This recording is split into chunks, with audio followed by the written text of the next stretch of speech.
based in Geneva. So within the health organization, we have one department, which is the emergency department.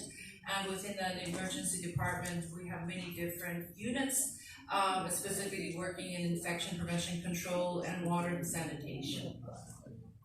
So today I'm going to be speaking about basically 4 different infectious disease outbreaks: cholera, Mpox, COVID, and MERS, and looking at the risk factors, signs and symptoms, the modes of transmission, just a quick epi update, and some of the key IPC measures in healthcare facilities, and then finishing off with looking at the concept of readiness and its importance.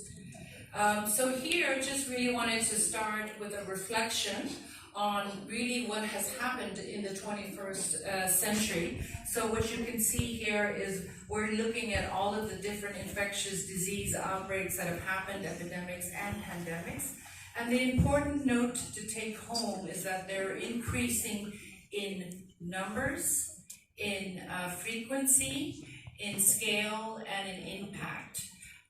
They say that now approximately 70 to 80% of all infectious diseases are zoonotic in origin. So it's just emphasizing how important the One Health concept is. And this is due to many, many factors which you're all aware of, in particular around globalization, urbanization, deforestation, climate change. And the interface between animals and humans is much closer than ever before. So, what does that mean in day-to-day? So this here is just a quick snapshot. I know it's a lot of information, but really what I wanted to highlight here, this is what we call the emergency dashboard that WHO tracks on a daily basis. And what it's showing here is all of the different emergencies that are ongoing. This is just taken as of yesterday. And you can see here that there are many different types. And the way that they're categorized is if they're acute or protracted, so how long they've been going on, and then the grading is their impact. If there's something that is impacting locally, regionally, or globally, and then also the type of hazard. So just want to bring your attention to the bottom right piece where it looks at the different types of hazards. And the one we're going to be focusing on this morning is around the infectious disease. But you can see that there's also disasters, and there's what they call societal, which is really humanitarian crisis. When we think of emergencies, we think of infectious disease outbreaks. We think of disasters, whether natural or man-made, and then we think around crisis, conflict, bacterial infection, which is caused by cholera bacteria. The important thing around it is that it's something which obviously in the majority of cases people do not become ill, but when they do, they become severely ill due to the severe dehydration, and they can basically become needing for intervention. There are 2 clades, clade 1 and clade 2. Clade 1 causes a more severe disease, has a case fatality rate of 1 to 10%. It's what was previously known as the Central African clade, and very much endemic in DRC. And clade 2 now is what was previously the West Africa outbreak, and it was West Africa clade. Wasn't actually called clade, it was just called the West Africa. And in that one, the case fatality has been much less, and it's not necessarily clear why that is. However, the signs and the symptoms you can see here, most important is around the rash, and this obviously when this, especially when it erupts, the virus load is quite high, and this is a high source of transmission. But originally it did come from animal to human. There is also now documented vertical transmission between infected mothers and their unborn babies. So with respect to the really looking at the risk factors and the transmission, the majority in this last global outbreak really has been, you can see here, reported 85% are men who have sex with men, and overall sexual transmission is 81%. So these are the high-risk groups in this global outbreak.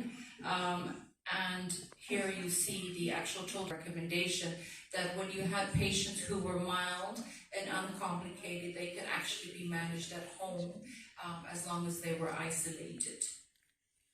So within the healthcare facility setting, the measures was contact and droplet. I won't go through all of these. One thing just to emphasize is that initially there was a recommendation for health workers to wear respirators, so that's why you see this is contact droplet plus respirators which normally comes under airborne precautions. And the reason, the drive behind this was that it wasn't clear around the mode of transmission, so a precautionary approach was taken even though there wasn't the evidence for it.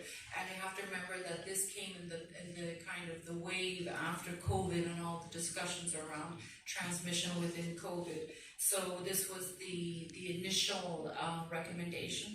These recommendations are now being, what are the risk factors? I think today the important piece, as many of us are aware, is really to focus on those vulnerable populations. So despite the decrease in the epidemiology, which we'll come to next, there still are a lot of vulnerable people out there who are getting infected and are getting severe disease. And once again, to highlight the 3 C's, there is a lot of discussion on how it is transmitted. The focus is really that it happens when you are in poor ventilated, crowded areas and sitting very closely together. Here is the overview, the global overview now of COVID, and what it's shown over the last month is that there is an increase in cases, but there is a decrease in deaths globally. So that's reassuring. Having said that, the testing has decreased. They think that also available, the executive summary in Arabic. And for the healthcare facility settings, there are 12 recommendations in all of these different areas and 12 good practice statements. So quite comprehensive. So the final one is looking at MERS. So MERS is actually something I haven't personally seen, but I'm sure many of you here have either seen or managed. And I think the important point as well is that it is something which is obviously animal to human, and there have been decreased cases.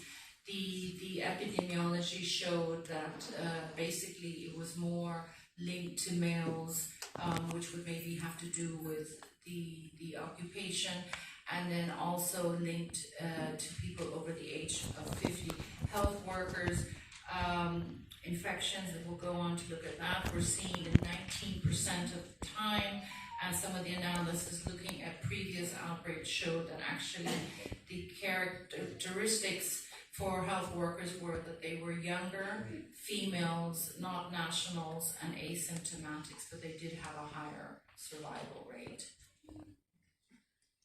And as far as IPC measures, contact, and this has been published last year, and right now as we speak, the pandemic accord is being developed, which is going to be legally binding for all member states. It has 3 areas which looks at the importance of government workers repurposing people from their routine jobs to support in isolation facilities, ensuring that you bring on board all of the implementing partners, that you have a good risk communication strategy so that you can bring on board the community, your public, and ensuring that you have good national preparedness and response budgeted plans.